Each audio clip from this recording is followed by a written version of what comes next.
주님 평화. 네, 오늘 마르코 복음사가 축일입니다.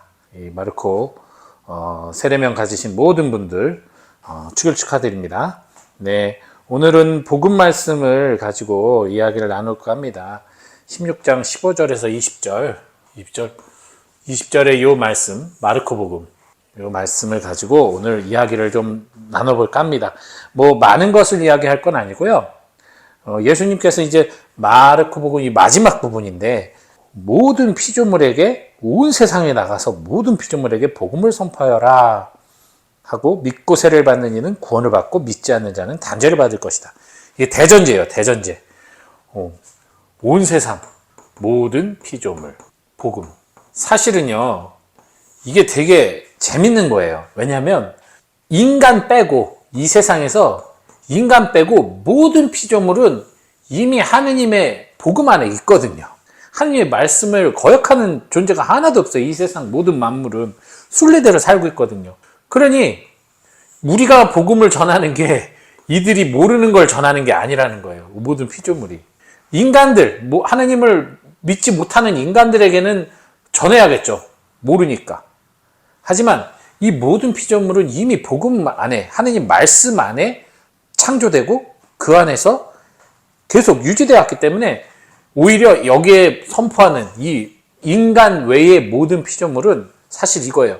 나도 이제 다시 하느님의 모상을 찾고 예수 그리스도의 발자취를 따라 이 복음의 삶을 살게 되었습니다 라고 이제 온 동네방네 나의 변화를 증명하는 거죠. 예수님 없이는 우리 변화가 불가능해요. 예수님을 통해서 우리가 이제 모든 피조물과 같이 복음 안에 한 공동체를 이룰 수 있게 되는 거죠. 온 세상에 복음을 선포하는 거예요. 나도 이제 구원받아요. 나도 이제 복음 안에 살게 됐어요 라고 이제 선포하는 겁니다. 그래서 이건 그렇게 좀 받아들이면 훨씬 더 좋을 것 같아요.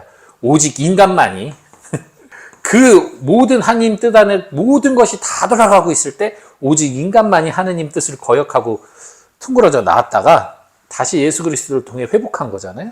그것을 좀 이해하시면 될 것 같고요.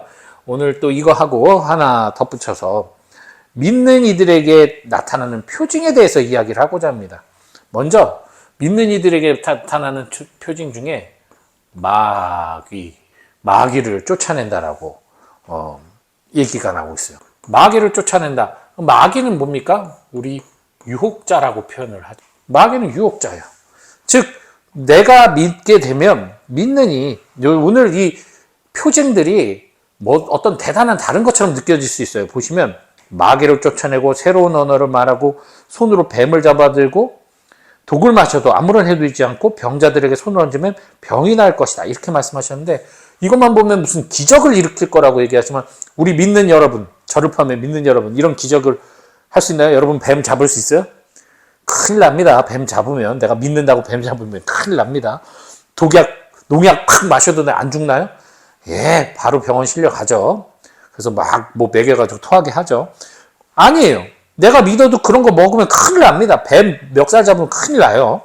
그럼 왜 예수님께서는 이런 표징이 있을 것이다라고 했을까요? 그럼 이런 표징 없는 우리는 다 불신자일까? 아니죠.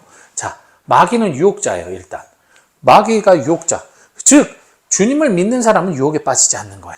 유혹에 빠지지 않도록 깨어 기도하면서, 제 서품성구죠. 깨어 기도하면서 살면서 마귀를 끊임없이 물리치는 거예요. 우리 끊임없이 마귀를 끊어버립니다라고 매년 부활 성야 때 다시 맹세하잖아요. 리뉴얼 하잖아요. 리뉴얼. 이건 정말 중요합니다. 유혹에 넘어갈 때 당연히 있어요. 유혹 가운데 있을 때도 있어요. 중요한 건 유혹이라는 그 틀에서 내가 있다고 해서 나는 이제 끝이야가 아니에요. 유혹을 지나가야 돼요. 이렇게 유혹에서 벗어나면 되는 겁니다. 유혹의 그 구간을, 그죠? 피해가도 좋지만 못 피했을 경우는 지나가면 되는 거예요. 우리 믿는 이들은 바로 이러한 능력을 갖고 있는 겁니다. 세상 사람들은 이 유혹에 빠지면 끝이야. 사탄이 유혹하는 거야. 넌 끝이야. 넌 안 돼. 넌 망했어. 그것에 세상 사람들은 빠져들어서 그것으로 우울에 빠지고, 그것으로 불안하고, 그것으로 자살도 하고 하는 건데, 우리들은 그 차원을 넘어가야 되는 거예요. 마치 죽음의 벽을 깨고 영원한 생명을 얻듯 이 유혹의 그 틀을 깨고 다시 주님이 주신 자유의 장소로 가는 것. 그러니까 마귀의 유혹, 마귀를 당연히 쫓아낼 수 있는 거죠. 내 안의 유혹을 끊어낼 수 있는 힘이 있어요. 예수 그리스도의 힘으로 마귀야 물러가라 라고 하기도 하죠. 이 유혹하는 존재야, 나는 너에게 지지 않는다. 왜? 나에겐 예수 그리스도의 힘이 있기 때문에. 자, 그렇게 마귀를 쫓아냅니다. 두 번째, 새로운 언어. 새로운 언어. 이거 흔히 우리 방언으로 알고 있어요. 랄랄랄랄라라라라두두두 뭐 이렇게 하는 뭐 방언으로 생각을 할 수 있는데 이거 못 하시는 분들 많죠. 나는 성령 기도에도 별로 가본 적도 없고 이런 방언도 잘 안 되고 그래서 나는 성령이 없나 이런 말도 안 되는 생각을 하시면 안 돼요. 다 있으세요. 심령 언어는 뭐 전에도 말했지만 심령 언어는 성령의 은사 중에 제일 마지막에 있어요. 그러니까 그다지 중요한 게 아니란 얘기예요. 제일 마지막에 주어지는 은사예요. 예, 이거 있어도 상관없고 없어도 상관없다는 거. 내가 너무 기쁘고 너무 행복하면 말을 잃어버리죠. 그게 가장 행복한 거예요. 그게 가장 진짜 너무 행복할 땐 오히려 할 말이 없을 정도의 기쁨에 머무는 것. 그게 더 나은 겁니다. 심령 언어보다. 아무튼 새로운 언어 그러면 이 방언이라고 착각을 하시는데 그게 아니에요. 새로운 언어는 뭐냐면 그 이전까지 우리의 삶은 주로 죽겠다의 삶이에요. 죽겠다, 힘들어 죽겠다, 괴로워 죽겠다, 아파 죽겠다, 화나 죽겠다, 놀라 죽겠다, 뭐 기뻐 죽겠다, 슬퍼 죽겠다, 죽겠다. 그리고 죽겠다만 있습니까? 괴로움의 연속이고, 그 다음에 절망, 그리고 고독, 뭐 아픔, 실의. 우리 인간은 삶을 살면 이런 것들 때문에 우리가 항상 고통을 받고 살잖아요. 그리고 이것에 머물면서 이것에서 벗어나고자 얼마나 안간힘을 씁니까?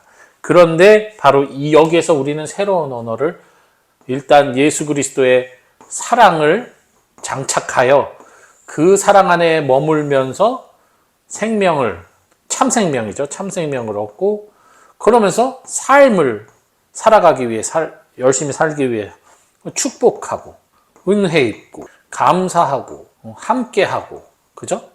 이런 언어로 우리는 우리의 삶을 사는 거예요. 세상 사람들은 이런 언어를 그리워하지만 정작 삶이 아까 말한 그런 절망과 부정적인 언어로 가득하다면 우리는 비록 그런 언어들이 가득한 세상에 살지만 예수 그리스도의 사랑 안에 우린 이러한 기쁨의 언어를 사용한다는 거예요. 그들에게 있어서 이 언어는 상당히 낯선 언어가. 우린 이것이 입에 붙어 있고 삶에 붙어 있는 우리 그리스도인의 언어가 되어야 되는 거예요. 이게 우리에게 있어서 새로운 언어가 되겠죠. 그리고 자, 세 번째로 뱀 그리고 독 이렇게 나왔어요. 뭐 이거는 어떤 제가 지금 하는 거는 그냥 영성적으로 그냥 어떤 비유와 상징으로 이야기하는 거지 어떤 주석을 하는 건 아니라는 거 미리 말씀드립니다. 뱀은 아까 뭐 그 유혹하는 자이기도 하지만 뱀은 슬기를 의미하기도 해요. 원래 뱀이 구약에서 보면 부정적인 뜻으로도 사용되고 긍정적인 언어로도 사용이 돼요. 슬기로운 자를 표현할 때 슬기 있는 사람 표현할 때도 뱀처럼 슬기롭다는 표현이 나옵니다. 그렇기 때문에 이 뱀이 나쁜 것만은 아니에요. 하지만 이것은 보다 더 세속적인 의미가 있겠죠. 그러니까 세상의 어떤 그런 지식, 세상의 어떤 지혜, 하느님을 아는 지혜라기보다는 이 세상을 살아가는 지혜, 과학이 될 수도 있겠고 의학이 될 수도 있고 철학이 될 수도 있고 이러한 세속의 지식이 우리의 신앙을 위협하는 경우가 많아요. 이미 이 마르코 복음이 쓰여질 그 당시부터도 벌써 영지주의는 싹이 트기 시작했고 그 이후로 불과 몇십 년 사이에 수많은 이단들이 가톨릭 교회, 그리스도 교회에 침투하여서 신자들을 혼란스럽게 했단 말이죠.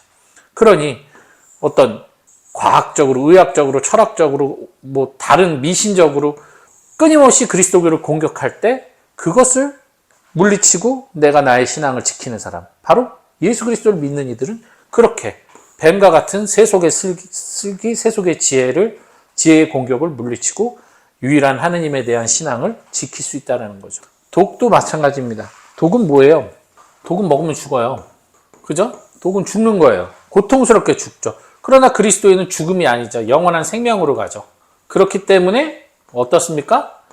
독이 의미가 없는 거예요. 독을 먹어봤자 우리는 죽지 않아요. 다시 살아나기 때문에. 그래서 이 두 가지도 우리를 어떻게 할 수 없다. 그리고 병자에게 손을 얹으면 이게 이제 또 여러분들이 이게 이제 또 치유의 은사가 있어야만 우리가 치유한다. 이렇게 얘기할 수 있겠죠. 제가 이걸 여러분들께 말씀드리고 싶어요.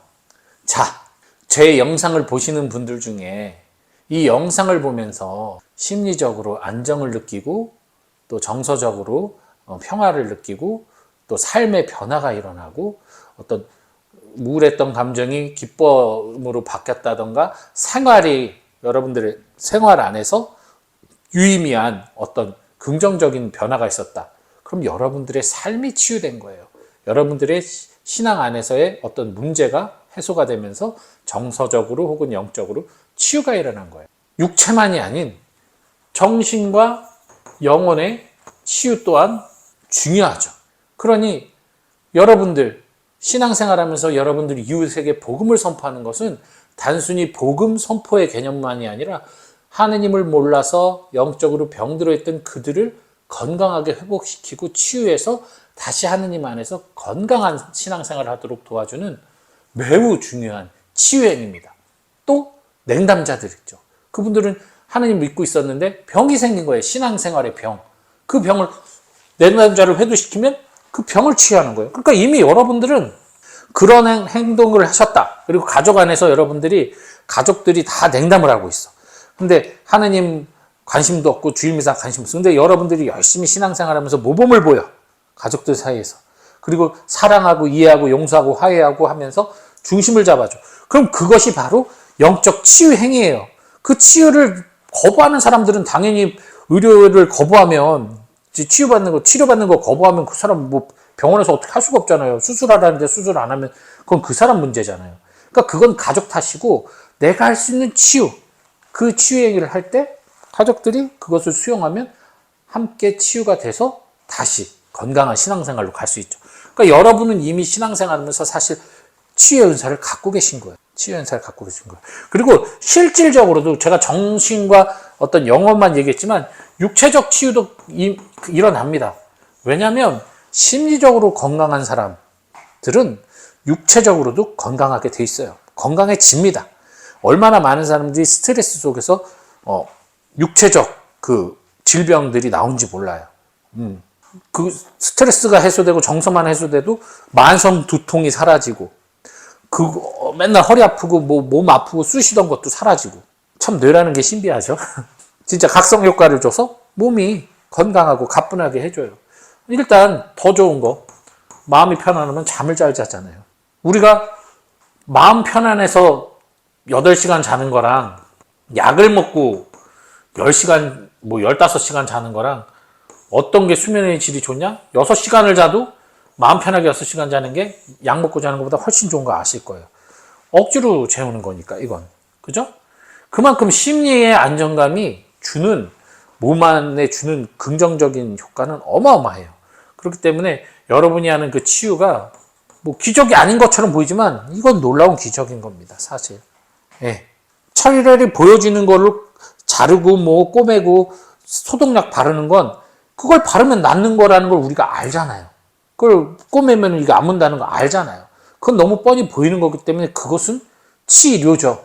그걸 보고 우리가 기적이라고 하지 않아요. 하지만 보이지 않는 상처, 보이지 않는 아픔, 보이지 않는 어떤 염증을 우리가 말과 행동과 태도로서 치유시켜준다? 이 얼마나 놀라운 기적입니까? 그러니 여러분들이 그런 치유를 하느님으로부터 받았다는 것을 깨달으셔야 돼요. 내가 깨달아야 이웃에게 전달할 수 있죠. 바로 이 믿는 이들이 그것을 깨달은 이들이기 때문에 가능하다는 겁니다. 그래서 오늘 바로 이러한 복음의 기쁨, 여러분들이 받은 하느님으로부터 받은 이 능력을 가지고 지금 마귀와 또 어떤 옛 언어, 부정적 언어, 뱀과 독과, 그죠? 그리고 마지막으로 병든 이들에게 복음을 선포하시고 그들 또한 주님 안에서, 주님의 십자가 안에서 영원한 생명을 얻을 수 있는 완전한 치유와 완전한 해방과 완전한 구원에 이르도록 도와주시면서 살아가는 것. 이것이 오늘 마르코복음 마지막 장에 예수님께서 우리를 파견하시면서 원하시는 뜻이라는 거 기억하시고 오늘 여러분들 가시는 모든 곳에 모든 피조물에게 야, 나 구원받았어 자랑하시면서 그럼에도 불구하고 그걸 잘 깨닫지 못하는 오직 유일한 존재인 이 다른 인간들에게 이것을 알려주는 그러한 하루 되시기 바랍니다.